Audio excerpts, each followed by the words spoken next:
hour, the United Nations Relief Agency in Gaza reporting mass casualties after a strike on a UN shelter housing hundreds of displaced people. We have the Director of UNRWA Affairs, Thomas White, joining us now live.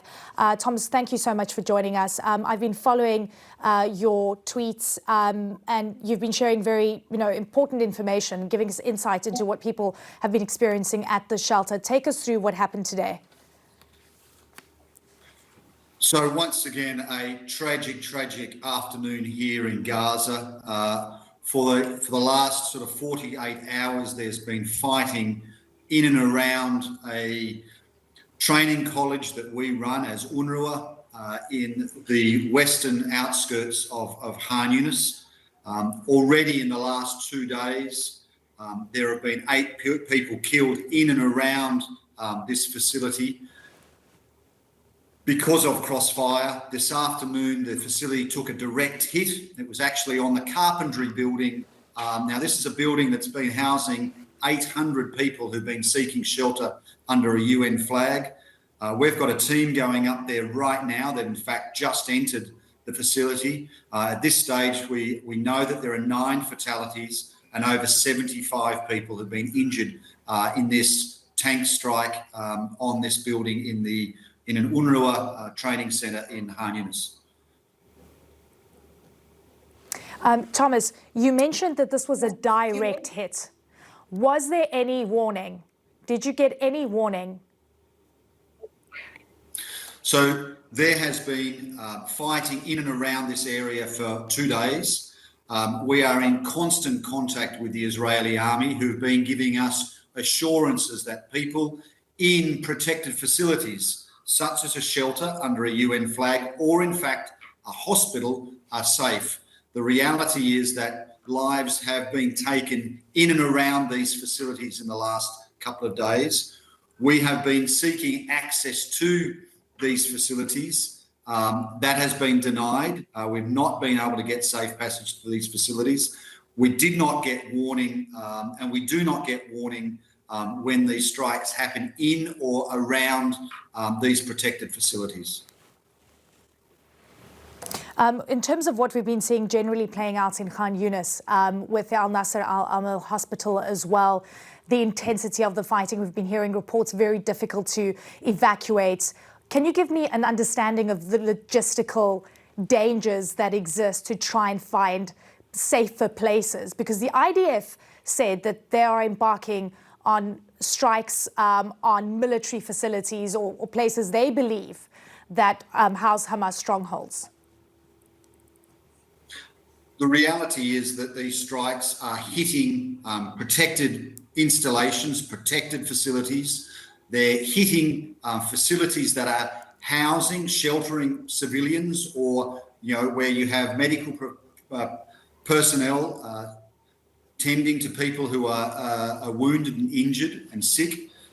This is the facilities that are being hit in Khan Yunis right now. Now, in terms of the first part of your question, safe access out of these areas when these evacuation orders go in. The reality was yesterday that a warning went out in the morning when people did, and some people did seek to leave this area yesterday morning. There were 2 tanks sitting on the road that they'd been instructed to leave the area from. So the reality right now is we think maybe up to 150,000 people are trapped in this part of Khan Yunis.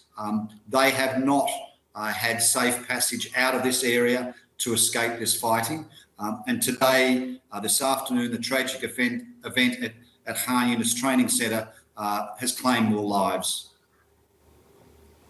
Yeah, I mean, the reporting on this is very tragic, and I'm sure we understand a bit better in terms of exactly what the injuries are and the death toll. As you say, it's still information that we're getting. As this intense fighting, Thomas, continues, and it seems this is going to be the reality in Khan Yunis, according to what the IDF is saying, have they given you any indication in terms of where the next target is, what will play out in the next few days, and then importantly, to work with you and other agencies to try and get people out? So It's very, very clear that they intend to, this is the Israeli army, intend to undertake a major operation in the west of Khan Yunis, despite all of the assurances that we received that people would be safe there. Now, tens of thousands of people are on the road again, many of them displaced multiple times, and they're coming to Rafah. Now, right now, Rafah is a sea of humanity. Every open space in and around the city now has a temporary structure, a flimsy wooden and plastic structure built on it as people have been pushed and pushed and pushed south.